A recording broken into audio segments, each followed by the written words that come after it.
Salut à tous et encore une fois, bienvenue sur notre plateforme Ecclesia Christian Community pour notre enseignement chaque mardi. Et aujourd'hui, on va continuer sur notre enseignement concernant un retour à la vérité qui est la parole de Dieu. De nos jours, dans le monde chrétien, malheureusement, il y a beaucoup de fausses doctrines, beaucoup de malinterprétations, beaucoup de mauvaises interprétations, beaucoup d'ignorance concernant la parole de Dieu. C'est pour cela que nous devons retourner à la base, faire un retour à la vérité qui est la parole de Dieu. Allons regarder notre texte dans Jean chapitre 8, le verset 32. Jésus va dire, vous connaîtrez la vérité et la vérité vous affranchira. Le verset 36. Si donc le Fils maintenant vous affranchit, vous serez réellement libre. Amen. Donc, il faut faire bien cette parallèle. Jésus est la parole. Jésus est la vérité. Et si Jésus nous libère, c'est la parole de Dieu qui nous libère, qui nous rend réellement libres. Nous vivons dans un monde, mes amis, où il y a beaucoup de personnes qui sont pas libres, qui sont des esclaves. C'est vrai qu'il y avait l'abolition de l'esclavage. Mais de nos jours, dans le siècle où nous vivons actuellement, il y a beaucoup de personnes qui sont dans l'esclavage moderne, dans l'esclavage du péché, l'esclavage de la peur, l'esclavage du diable, de la maladie. Il y a beaucoup qui sont dans l'esclavage, dans l'enfer de la drogue, l'addiction, des jeux vidéo, la pornographie, l'alcool, la cigarette. Il y a aussi des personnes qui sont des esclaves du passé, de leur passé. Ils vivent dans une accusation, ils vivent dans une condamnation permanente et ils ne peuvent pas aller de l'avant. C'est pour ça que Jésus va dire, vous connaîtrez cette vérité et cette vérité vous rendra libre. Si vous voulez être libéré, être affranchi, c'est la parole de Dieu. C'est Jésus. Si le Fils vous affranchit, si Jésus vous affranchit, si la parole de Dieu vous affranchit, vous serez réellement libre. Si seulement, mes amis, nous puissions comprendre que la connaissance de la parole de Dieu, que la révélation de la parole de Dieu peut justement nous libérer. La vérité de la parole de Dieu nous garantit notre liberté. Mais la question que nous voulons poser ce soir, qu'est-ce que la vérité? C'est la question que justement Pilate demanda à Jésus après que Jésus ait fait une déclaration dans Jean chapitre 18, le verset 37. Pilate lui dit, tu es donc roi? Jésus répondit, tu le dis, je suis roi, je suis né et je suis venu dans le monde pour rendre témoignage à la vérité. Quiconque est de la vérité écoute ma voix. Mais regarde ce que Pilate va dire dans le verset 38. Pilate lui dit, qu'est-ce que la vérité? Qu'est-ce que la vérité? Mes amis, c'est une question très importante. Qu'est-ce que la vérité? Il y a osé dire et personne n'a pu défier cette déclaration. Personne de son vivant n'a pu défier ou dire cette déclaration. Qu'est-ce que la vérité? Jean chapitre 14, le verset 6. Écoute cela. C'est une déclaration. En anglais, on va dire, it's a statement that no one have ever contested, nor has anyone mortal man declared. Jésus va dire avec assurance, Jésus lui dit, je suis le chemin, je suis la vérité et la vie. Mes amis, qui peut dire cela? Personne de ce monde n'a pu faire une telle déclaration. Jésus va dire, je suis le chemin. Jésus n'est pas un chemin parmi plusieurs chemins. Jésus, il est le chemin. Il est la vérité. Non pas une vérité quelconque parmi d'autres, mais c'est la vérité et la vie. Nul ne vient au Père que par moi. Amen. Quelle déclaration extraordinaire. Vous connaîtrez la vérité. Donc, comme nous avons lu tout à l'heure, donc Jean chapitre 8, le verset 32, comme nous avons pu lire, vous connaîtrez la vérité, vous serez réellement libre. Vous connaîtrez la vérité vous affranchira. Donc, Jésus, il nous dit qu'il est la vérité. Donc, si nous connaissons Jésus, si nous invitons Jésus dans notre cœur, comme notre Sauveur, comme notre Seigneur, si nous croyons dans l'œuvre de la croix, mes amis, nous pouvons être délivrés, libérés, affranchis. Jésus va dire dans Jean chapitre 1er, le verset 1er, il dit, au commencement était la parole. La parole était avec Dieu et la parole était Dieu. Amen. C'est quelle magnifique déclaration. C'est des déclarations extraordinaires. Au commencement était la parole. La parole était avec Dieu et la parole était Dieu. Jésus lui-même, il est la parole. Jésus, il est Dieu. La parole, le verset 14 nous dit dans ce même chapitre, et la parole a été faite chair et elle a habité parmi nous, pleine de grâce et de vérité. Et nous avons contemplé sa gloire, une gloire comme la gloire du Fils unique venu du Père. C'est extraordinaire, mes amis. Allons lire maintenant Hébreux chapitre 1er, le verset 1er et 2. C'est des versets extraordinaires que nous avons besoin de lire, de relire et de méditer, d'étudier, de réciter. Après avoir autrefois, à plusieurs reprises et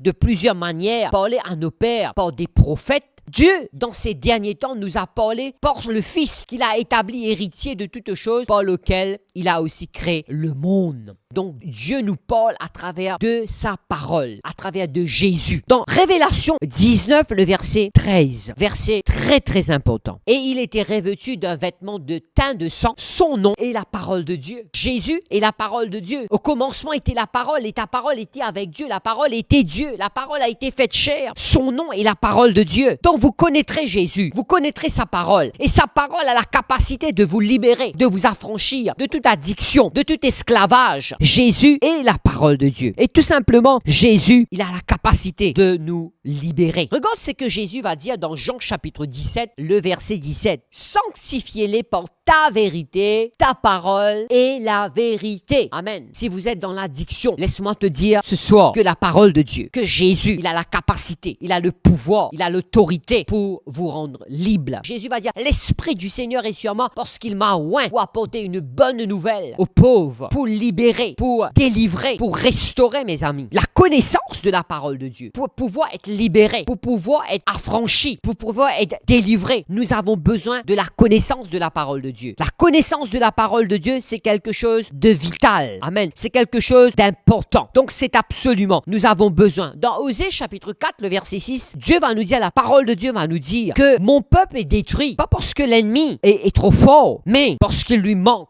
de la connaissance. Nous avons besoin de la connaissance. Nous avons besoin de la révélation. Puisque tu as rejeté la connaissance, je te rejetterai et tu seras dépouillé, etc. Donc, mes amis, ce que nous avons besoin de retenir, c'est que nous avons besoin d'avoir la connaissance. Le peuple détruit parce qu'il lui manque de la connaissance. Dans le psaume 119, le verset 130, la révélation de tes paroles nous rend libres. Donc, c'est pour cela, mes amis, que nous avons besoin d'avoir la révélation qui nous éclaire, la révélation pour nous libérer, pour nous délivrer. Beaucoup de personnes n'ont pas assez de connaissances. C'est pour cela qu'ils manquent, qu'ils détruisent pas suffisamment de connaissances de la parole de Dieu. On dit tout le temps que chaque fois qu'un étudiant à l'école, c'est qu'il n'a pas réussi à ses examens, c'est pas parce qu'il ne connaît pas suffisamment, mais c'est qu'il ne connaît pas, elle ne connaît pas assez. C'est pour cela qu'il n'a pas réussi. Donc la connaissance est importante. C'est pour cela, en tant que chrétien, nous avons besoin d'avoir cette connaissance. Tout comme un étudiant, pour pouvoir réussir à ses examens, il a besoin de pass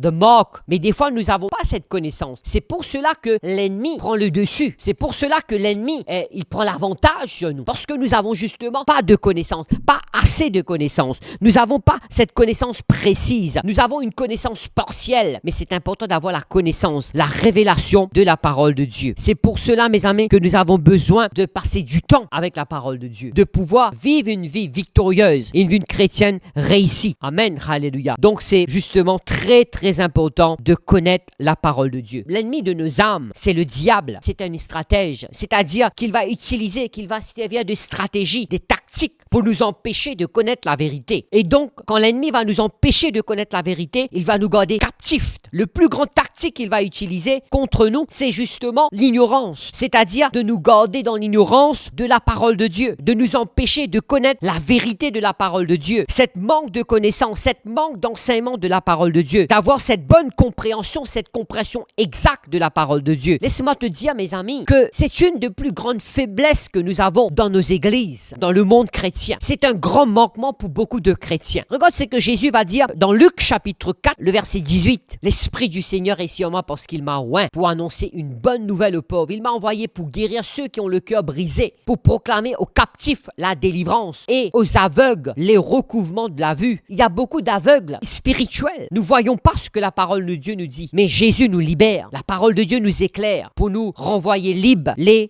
opprimés. Matthieu chapitre 11, le verset 15. Que celui qui a des oreilles pour entendre, entende. Amen. C'est-à-dire que certains ont des oreilles mais n'entendent pas. Il dit que celui qui a des oreilles pour entendre, entende. Et j'espère que ce soir, cet enseignement, nous allons pouvoir apprendre et entendre ce que Dieu nous dit. Donc, nous avons besoin de comprendre la parole de Dieu. Regarde ce que 2 Corinthiens chapitre 4, le verset 3 et 4 nous dit. C'est le tactique de l'ennemi. C'est l'aveuglement. C'est de nous garder dans l'ignorance. Si notre évangile est encore voilé, il est voilé pour ceux qui périssent, pour les incrédules, dont le Dieu de ce siècle a aveuglé l'intelligence. Il veut aveugler. Il veut t'empêcher de connaître la vérité. Si tu as rencontré la vérité, il ne veut pas te faire grandir dans la vérité. Nous avons besoin de grandir dans la vérité. Il va tout faire pour empêcher des personnes à connaître la vérité, de connaître Jésus. Et en plus, de grandir dans cet enseignement. Il a aveuglé l'intelligence afin qu'il ne vise pas briller les splendeurs de l'évangile, de la gloire de Dieu qui est l'image de Dieu. Donc c'est pour cela, mes amis, que nous avons besoin de demander au Seigneur de nous instruire. La connaissance est tellement vitale de nos jours. La connaissance de la parole de Dieu est tellement vitale pour notre délivrance, pour notre liberté, pour pouvoir emmener une vie chrétienne victorieuse sur cette terre. Donc,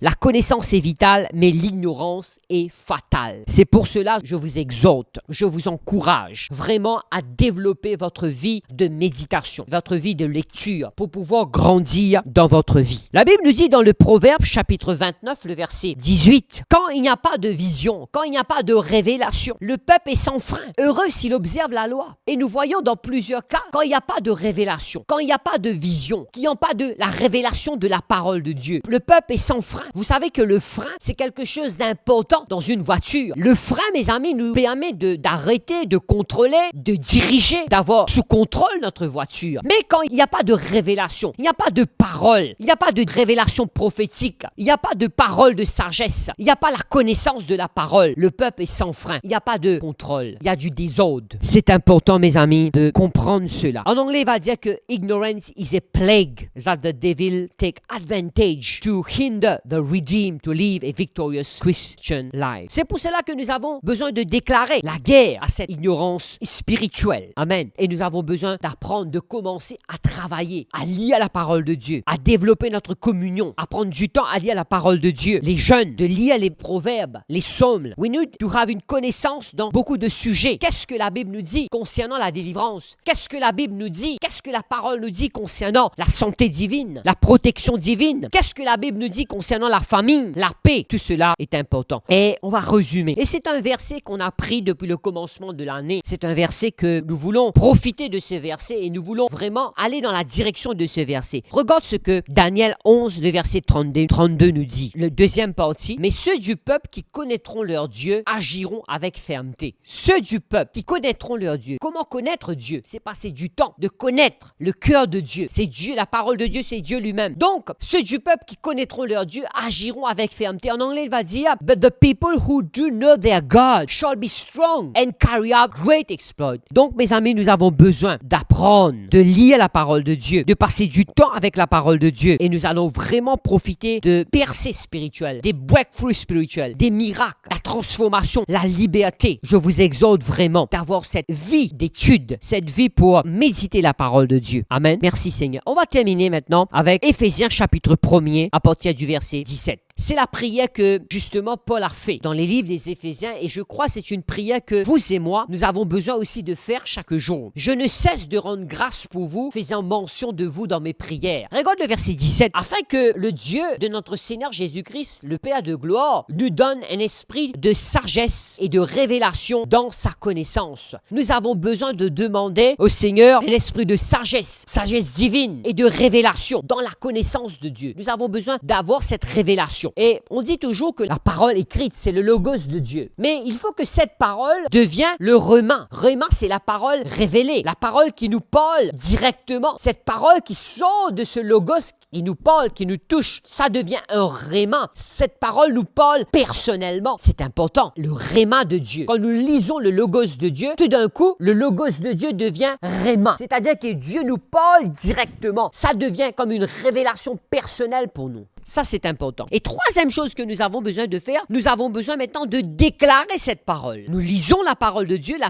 devient rhéma pour nous. Maintenant, nous avons besoin de déclarer la parole. C'est important, c'est pour cela que nous avons besoin d'avoir cet esprit de sagesse et cet esprit de révélation dans sa connaissance. Il y a beaucoup de personnes qui lisent la parole de Dieu dans ce monde. Ils connaissent la parole de Dieu comme une histoire, sans plus, comme de la littérature. Ils connaissent par tradition, par obligation. Mais la parole de Dieu ne les touche pas, ne les interpelle révèle pas. Mais quand on prie, on dit Seigneur, Saint-Esprit de Dieu, l'auteur de la parole de Dieu, c'est toi qui as inspiré les hommes et la femme de parler. Et les hommes ont parlé, ont écrit. Saint-Esprit de Dieu, donne-moi cet esprit de comprendre, cet esprit de sagesse, cet esprit de révélation, de réma, Seigneur, afin que je puisse vraiment comprendre, avoir la connaissance de la parole de Dieu. Et ça, c'est important, mes amis. Et tout d'un coup, quand nous allons prier, le Saint-Esprit va nous éclairer. La parole de Dieu va venir vivante. Nous aurons des révélations, nous aurons des messages. Dieu va nous parler directement avec nous. C'est important de prier avant de lire la parole de Dieu. Ça, c'est important. Le prochain verset, le verset 18. Qu'il illumine les yeux de votre cœur pour que vous sachiez quelle est l'espérance qui s'attache à son appel. Nous avons besoin que Dieu nous ouvre les yeux, illumine les yeux de votre cœur pour que nous sachions vraiment l'espérance qui s'attache à son appel. Nous avons besoin de connaître cette espérance, connaître la richesse de la gloire de son héritage qu'il réserve aux saints. Si nous n'avons pas la révélation, il y a beaucoup d'héritage qui est réservé pour nous. Il y a beaucoup de richesses. Nous avons besoin de connaître notre appel. Quelle est notre espérance? Si nous ne connaissons pas toutes ces choses, c'est comme si nous avons quitté une religion pour entrer dans une autre religion. Mais c'est pas ça. Nous avons quitté la religion pour entrer dans une relation avec le Seigneur Jésus. C'est une vie extraordinaire. Nous avons besoin de connaître notre espérance qui s'attache à notre appel. Nous avons de l'espérance. Nous avons un avenir. Nous avons la vie éternelle. Nous avons la richesse de sa gloire. Nous avons des héritages. Donc, quand Dieu nous apporte cette révélation, cette compréhension. Et le prochain verset, le verset 19, nous dit « Et quelle est envers nous qui croyons l'infinie grandeur de sa puissance, se manifestant avec efficacité par la vertu de sa force. » Amen. Donc, l'infinie grandeur de sa puissance. Quand Dieu nous apporte la révélation, quand Dieu nous donne la compréhension, mes amis, la parole de Dieu, nous allons comprendre l'infinie grandeur de sa puissance. Notre Dieu, il est infiniment grand. Les problèmes peut-être que nous avons sont trop petits quand nous comparons l'infinie grandeur de sa puissance. Donc, mes amis, ce soir, nous avons regardé la vérité qui est la parole de Dieu. Et nous avons regardé que Jésus est la vérité. Et la vérité, il a la capacité de nous transformer, mes amis, de nous changer. Et que Dieu vous bénisse abondamment. Et je prie pour que nous puissions vraiment faire un retour à la parole de Dieu. Amen. Donc, nous avons arrivé à la fin de notre enseignement. Que Dieu vous bénisse abondamment. Nous vous donnons rendez-vous la semaine prochaine, mardi prochain, pour notre prochain enseignement. Avant de terminer, je tiens à vous rappeler que nous sommes la communauté chrétienne d'Ecclésia. Et si vous avez besoin donc de visites, il y a les prières. Si vous avez besoin de conseils, donc il y a des mail adresses qui vont apparaître, de contact number qui va apparaître à la fin de cette vidéo. Que Dieu vous bénisse abondamment et à très bientôt.